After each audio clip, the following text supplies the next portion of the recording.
होइन पल्टाउने जोडीहरू लमक्क लम्केर कता हिँड्नु भएको? नमस्कार। हाम्रो क्षेत्रमा यसपालि भूपू सैनिक सम्मेलन हुन लागेको छ।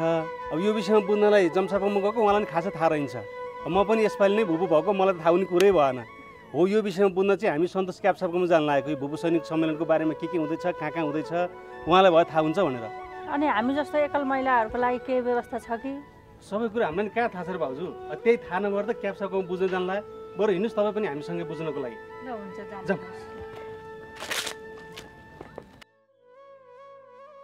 हुन्छ यसो गर न, म चाहिँ त्यस्तै 2 बजीतिर आइपुग्छु। हुन्छ सर सलाम हजुर। ए सलाम सलाम। ल ल म तिमीलाई एकछिनपछि फोन गर्छु है। ल ल ल बस न। अनि जङ साहब, हल साहब, नानी भोले बाँधेर आएको छौ त के सल्लाह गर्न आयो? हामी यो भूपू सैनिक सम्मेलनको बारेमा बुझ्न आएको सर।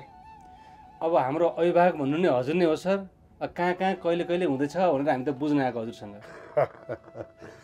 अब यो चाहिँ के छ भने नि, यो सुदूरपश्चिम पृथ्वी अन्तर्गतको जिल्लामा बसोबास गर्ने चाहिँ हाम्रो भूपू सैनिकहरूको लागि चाहिँ चैतको 7 गते र उत्तर पश्चिम पृथ्वी अन्तर्गत बसोबास गर्ने भूपू सैनिकहरूको लागि चाहिँ चैतको 8 गते यो भूपू सम्मेलन हुँदैछ।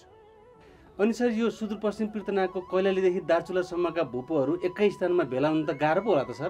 हो, त्यही भएर कैलाली र कञ्चनपुरमा बसोबास गर्ने भूपूहरूको लागि चाहिँ मुख्य केन्द्र कैलालीको तेगर ब्यारेकमा गरिएको छ।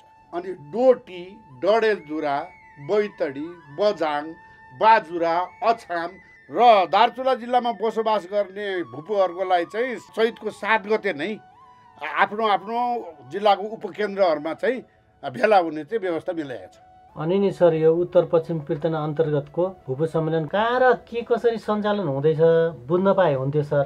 ल सुन्नुहोस् जब साहब, उत्तर पश्चिम पृथ्वीको पनि त्यस्तै नै हो, तर सम्मेलन चाहिँ 8 गते मात्र हुन्छ। सुर्खेत जिल्लामा बसोबास गर्नेहरूको लागि चाहिँ सुर्खेतकै मुख्य केन्द्र चाहिँ त्यो एयरपोर्ट ब्यारेकमा गरिएको छ र बाँके र बर्दिया जिल्लामा बसोबास गर्नेहरूको लागि चाहिँ त्यो उपकेन्द्र इमामनगर यो ब्यारेक छ नि, त्यो चाहिँ नेपालगञ्जमा गरिएको छ।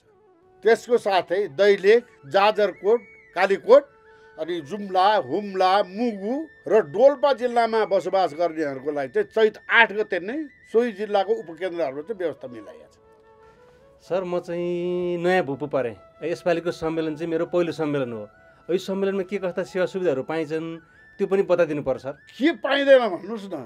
अब यसपालि चाहिँ मुन्डी दिने भएको छ, त्यस्तै पिकअप होइन, अनि स्कार्फ र त्यति मात्र होइन, आउने जानेहरूको सबैलाई चाहिँ यो टिएडिए भन्छ नि, दैनिक तथा भ्रमण भत्ता, त्यसको पनि व्यवस्था मिलाएको छ। अनि सर हामी जस्तो एकल महिलाहरूलाई के कस्तो व्यवस्था छ त यो सम्मेलनमा? अब तिमीहरूलाई पनि अन्य भूपू सैनिकलाई जस्तो त्यो सेवा सुविधाहरू त्यो पाइहाल्छौ तिमीहरूले। त्यसको अलावा ज्येष्ठ भूपू सैनिकलाई जस्तै ठुलो सम्मान पनि गर्छ तिमीहरूलाई नेपाली सेनाले। गजबै रहेछ त। अनि नि सर यसबाहेक अरू के सेवा सुविधाहरू हुन्छ? ल सुन्नुहोस् सर, नेपाली सेनाको कल्याणकारी कोषबाट विभिन्न सहुलियत दरमा चाहिँ कर्जा प्राप्त गर्ने ऋणीहरूलाई चाहिँ चेक हस्तान्तरण पनि हुन्छ। अनि सर्वोत्कृष्ट र उत्कृष्ट लघु उद्यम व्यवसायहरूलाई चाहिँ पुरस्कार पनि प्रदान गरिन्छ। त्यो मात्र कहाँ हो र साहब, अझ 4 जना वा सोभन्दा बढी आफ्ना सन्तानहरूलाई चाहिँ नेपाली सेनामा भर्ना गराउने बाउआमा मध्ये 1 जनालाई कदरपत्र र नगद पुरस्कार पनि प्रदान गरिन्छ। साँच्ची यो सम्मेलनमा कल्याणकारी निवृत्ति भरणको जुन पट्टा छ नि, त्यसलाई चाहिँ नवीकरण गर्ने व्यवस्था पनि मिलाइएको छ। ओहो सर, यति धेरै सेवा सुविधा रहेछ। बिचारा त कृष्ण दाई कति अशक्त हुनुहुन्छ, के गरी जानुहुन्छ यो सम्मेलनमा? उहाँहरू जस्तो अशक्त भूपू सैनिकहरूलाई के व्यवस्था छ त सर? उहाँहरू जस्तो अशक्त भूपू सैनिकहरूले चाहिँ एउटा सहयोगी लिएर जान सक्छन् त्यो सम्मेलनमा, र साथै त्यहाँ गएपछि उहाँहरूलाई चाहिँ यो व्हिल चेयर र बैशाखी पनि प्रदान गरिन्छ। अनि सर यो सम्मेलनमा भाग लिन जाँदाखेरि चाहिँ के गर्नुपर्छ सर? अब यो सम्मेलनमा भाग लिन जाँदाखेरि पेन्सन पट्टा त लिएर जान परिहाल्यो।